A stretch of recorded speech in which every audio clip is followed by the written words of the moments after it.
Today we're going to see an interesting experiment in here.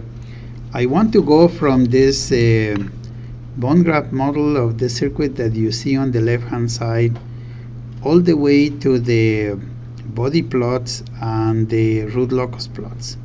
So in order to do that, I need to enter the bone graph on the screen and then process this and give some values to the parameters.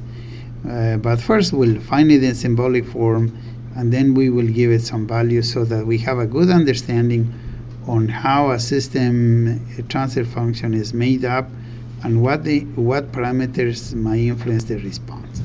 So let me disappear here for now, and then we're going to enter this bone graph that you see. We'll enter it on the screen over here, and okay, so let's move this up a little bit.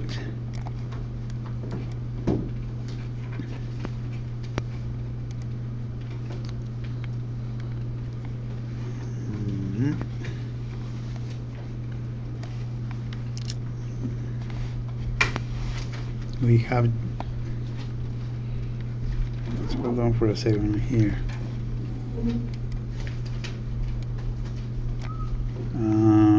We need to get back to the program here.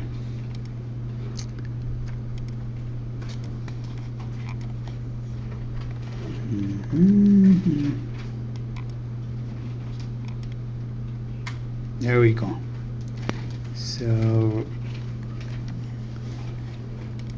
okay, so here we go. We have in here the SE, which is over here, and then you have a 1, which is over here like this, and then you have the I, which is over here, and then we have the 0.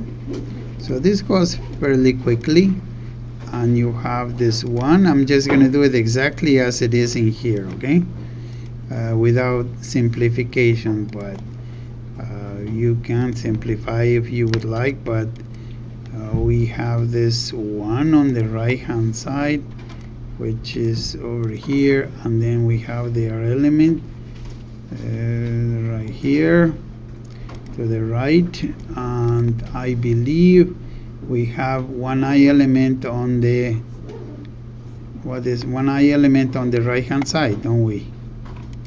Yeah, am I correct on this? Yeah, the I element in here. Okay, so what we need to do is we go to the MATLAB interface in here, and let's say the output is my voltage across the resistor, across the resistor. See this BL2 in there. So that is going to be on my bone graft model, is the I element on the right hand side. So ChemG and MATLAB negotiate an interface right now, and we are going to go to the ChemG SYM file, which is the symbolic file that has the transfer function and has all these other things.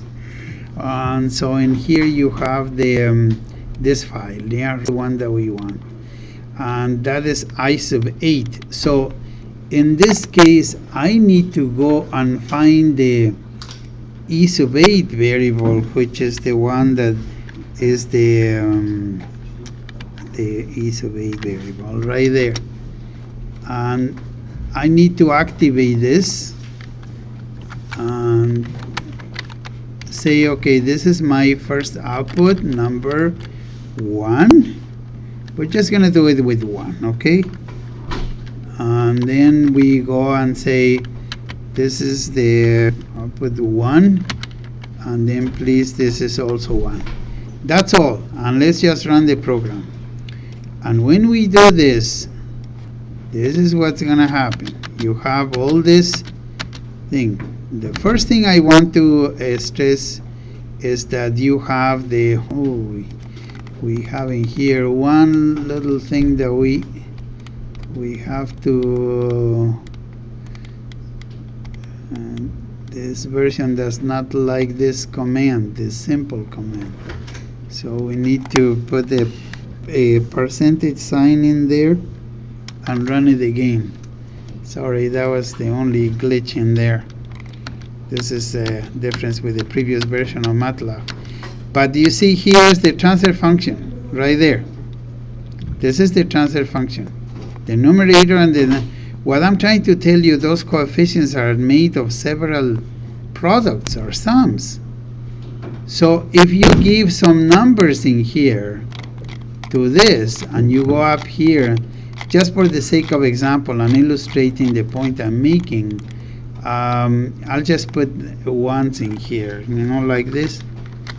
I'm just gonna do 1 to each one of those. We could have any numbers, but in here we're interested to test the concept on how we do it, and then let's just run it. So the matrices that I will get now will not be numeric, will not be they will not be symbols anymore. They are numbers. So you can see right there you will have the transfer function we're looking for, and doing that we go a little farther down and we wait that ChemG and MATLAB now are going to give us the body plot and the root locus plots, and you can see right there is the body plot and there's the root locus plot for the entire transfer function.